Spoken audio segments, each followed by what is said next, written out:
আজই ডাউনলোড করুন আর এনজয় করুন আপনার পছন্দের শো। সর্বনাশ, ওরা দিদির ছবি দেখে ফেলেছে। এই ভয়টাই পাচ্ছিলাম আমি। যে নারীকে আমি সারাক্ষণ কল্পনা করতাম,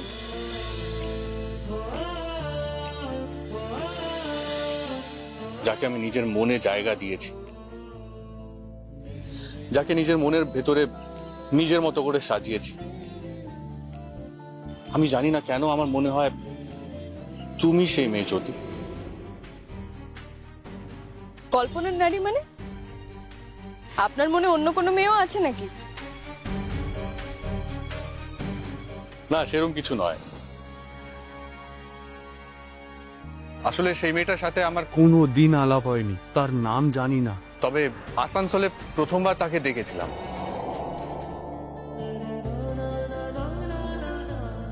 কিন্তু তার মুখটা স্পষ্টভাবে দেখতে পারিনি। আপনারও সেদিন থেকেই আমাকে ভালো লেগেছিল? ওকে আমি দুবার দেখেছি, কিন্তু কোনোদিন মুখটা স্পষ্টভাবে দেখতে পারিনি। এমন পরিস্থিতির মধ্যে দিয়ে ওর সাথে দেখা হয়েছে, ওকে আর কোনোদিনও খুঁজেও পাইনি। সে কে, কোথায় থাকে, কি করে, আমি কিচ্ছু জানি না। আমার মনে হলো তুমি সেই মেয়ে জ্যোতি।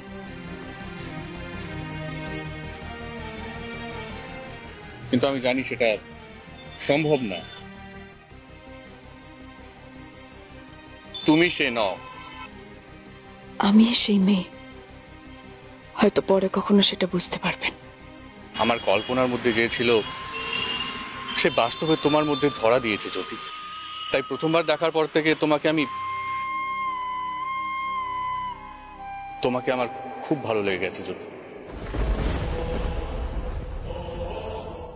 আর আমি এই বিয়েতে মত দিয়েছি কারণ আমি জানি যে তুমি সেই মেয়ে যার সাথে আমি সারা জীবন কাটাতে পারি।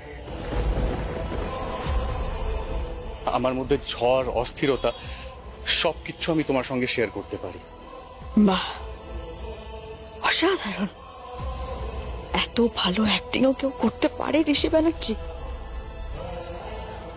বেশ তো সুখে আছেন, বিয়ে করবেন ভাবছেন। কিসের এত অস্থিরতা আপনার মধ্যে? এও বোধহয় বড় লোকদের এক ধরনের বিলাসিতা। জ্যোতি, আরো অনেক কিছু বলার আছে তোমার, আরো অনেক কিছু জানানোর আছে। আর সেসব বলে আমি একটু হালকা হতে চাই। আমায় কি জানানোর কথা বলছে ঋষি?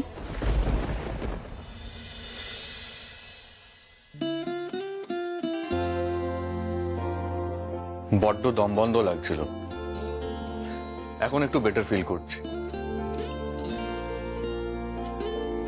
Thank you Jyoti, thank you so much আমার কথাগুলো এত পেশেন্টলি শোনার জন্য। আরে বাবা, তুমি বুঝতে পারছো না শঙ্খ? ওই মেয়ে দুটোর ব্যাপারে শুধুমাত্র কানে শুনলে হবে না। তোমার লোকজনকে ফিজিক্যালি গিয়ে দেখেছে বিভা সেনের অফিসে? হ্যাঁ হ্যাঁ, সব দেখেছে। অফিসের এমপ্লয়ি সবই দেখেছে। ওই যে মেয়েটি বিভা, ও কি সত্যি সত্যি ইনফরমেশন টেকনোলজি নিয়ে পড়াশোনা করেছে? তাও ওই মেয়েটাকে আমার খুব সন্দেহ হচ্ছে শঙ্খ। তুমি বুঝতে পারছো না? তাহলে সেদিন হোটেলের সিসিটিভি ফুটেজে যে মেয়েটাকে দেখলাম সেটা কে? সর্বনাশ, ওরা দিদির ছবি দেখে ফেলেছে। এই ভয়টাই পাচ্ছিলাম আমি।